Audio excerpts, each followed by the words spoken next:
transportation, communications, people being able to branch out and be competitive in the rest of the world. Those are my priorities.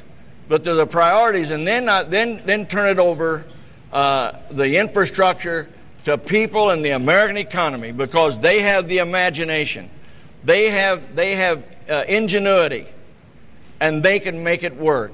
Just give them the freedom to do it. Would you like your rebuttal? 30 seconds. I would. The fact is we need to empower the middle class in this country. We need to empower small business and working families, and it'll take care of a lot of our problems. Defense, as with honesty, are bedrock foundations for this country. If we're not safe, we cannot move forward. I will tell you that right now, I don't feel particularly safe with what's going on in Iraq. I think we need to change some positions there, and I think we need to focus in on the war on terror. Back to Teresa Olds for our next question. Energy issues are on the top of everybody's mind lately. Fuel prices, source of supply, and the cost of natural gas and electricity all influence our economic health. What is your position on oil and gas development on the Rocky Mountain front, as well as answer and other politically sensitive areas? How do you differ from your opponent on an energy policy for our country? Well, I don't know how he's going to answer it, but I'll tell you where I'm coming from. We tried awfully hard to pass an energy bill way back in 2001. We didn't get it passed till 2005, and we see already what it's doing.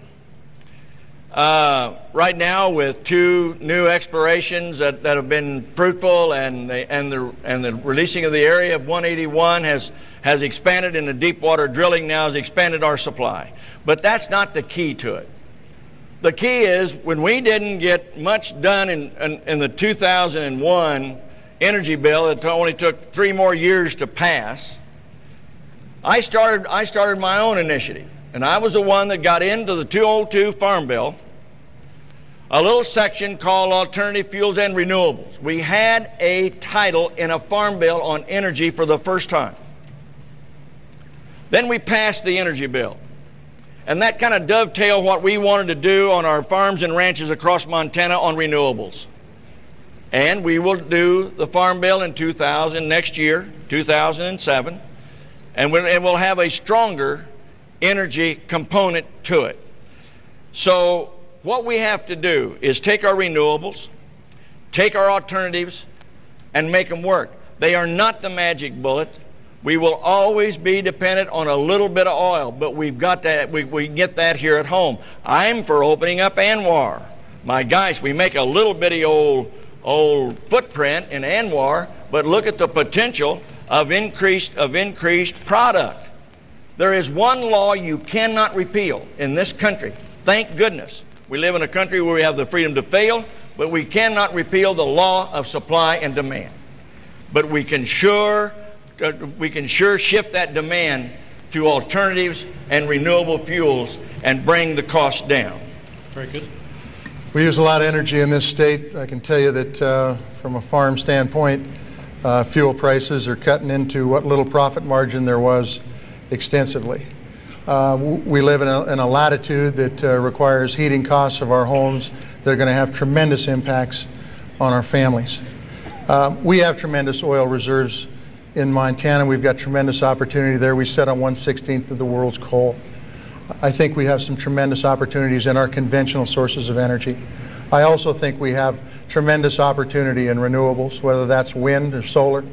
We passed a wind energy bill last session that gave some tax credits, put renewable energy into public utilities energy portfolio that allowed for things like the Judith Gap wind plant to happen. We did some things with ethanol, and there's talks of plants going up in Rocky Boy, just northeast of here right now. From a biofuel standpoint, there's a 5 million gallon biofuel plant that's scheduled for building. We're going to start buying crops next fall in Havre. These are all things that move in the right direction. And ultimately what we have to do is we have to get this country to a point where we are energy independent. It will help us on a lot of different levels. Number one, it will create jobs in this state in areas that most need it, a lot of the rural areas in renewables. It will also put more energy onto the marketplace so we're not so dependent on places like the Middle East where people don't particularly like us and we're giving them money for their oil. And lastly, it will help us from a trade deficit standpoint, which is critically important if we're going to maintain the value of our American dollar around the world. So that's my energy policy. As far as the Rocky Mountain front goes, it's too precious. It's too valuable to be drilled on. Would you like your 30 seconds, Senator? Well, I would ask, and I applaud his statement, but I would ask why, if you believe in coal gasification and you believe in the energy to be used here at home for our own and the nation, why you would vote against a project in the Bull Mountains in Muscle County when you were in the state Senate. That seems strange to me. Next question from Jim.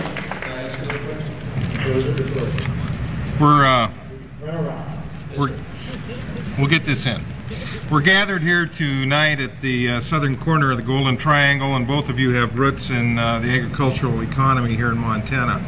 Now, you've touched a little bit on this with regard to the energy issue, but in the coming new year, a new farm bill will be in front of Congress. My question is, what do you think should be the top three priorities in this wide-ranging legislation, and tell me how your priorities would differ from those of your opponent? I'm up first. First thing, I have to answer the previous question. The coal to gas issue with the Bull Mountain mine had nothing to do with coal to gas. It had to do with reclamation of a mine that needed to be reclaimed. And it shouldn't be on the taxpayer's back. It should be on the company that created the problem. And that was the problem there. And as far as the coal to gas goes, with Governor Schweitzer's plan, I think it's a step in the right direction, another piece of that energy puzzle. What I would do in the farm program is this, and it's a very good question, as agriculture still is the #1 business in this country. But we're losing people off the land in production agriculture. That needs to stop. We need to have a safety net that works. And right now, the safety net that I think needs to be out there should be through the insurance program. And the insurance program doesn't work right now. And it needs to. It needs to work to make sure we have our family farmers kept on the land, because it's critically important if we're going to have food security. The other issue that I think needs to be involved in the farm program, and I'm not going to spend a lot of time on it because we already have, and that's energy. There has to be an energy component because I think it does so many good things for the consumer and the people in production agriculture. The third thing is that I would propose is a revolving loan program that would help businesses who want to employ people and add value to our raw products right here in this state. I think with the price of fuel the way it is right now, it only makes sense. Why ship the product out raw and in bulk when we can add value to it here, create jobs with it here, and send it out for a higher price? Those are the issues that revolve around a good farm program. But I will tell you also, there needs to be flexibility in that farm program to allow farmers to do the right thing for their soil health and be able to move their financial sustainability along. I will tell you that, you know, there's a lot of issues that come up here, but none that I feel more passionate about than agriculture. I've watched the area around my farm go to the point where there's more places that aren't lived in what are lived in. I don't think that's a good sign for the country, and I don't think it ensures our food security as a country. Thank you, Mr. Tester. Farm income is probably the #1 thing it sets on everybody's shoulders. But how do we get there? How do we attain it? I think when you look at this, we got to reform how we handle our conservation programs. Conservation on our farms and ranches are very, very important. The conservation programs, EQIP, all of these programs contribute to how we make a living on our farms and ranches. I think farm income and the safety net is very, very important. But also important is to make sure that the farmer has some choices on how they market. And I would congratulate Mr. Tester because he's an organic farmer. He's found a niche market. And that means we have choices to improve our own income off of our own farms and ranches. Sometimes, you know, when you write a farm bill so close, and it's hard to write one that one size fits all. The agriculture we find in Montana is not like the agriculture we find in Alabama or Ohio or Iowa or even Nebraska. One size fits all does not work. We have the technologies now that we can probably start regionalizing even for insurance and insurance reform to improve our income.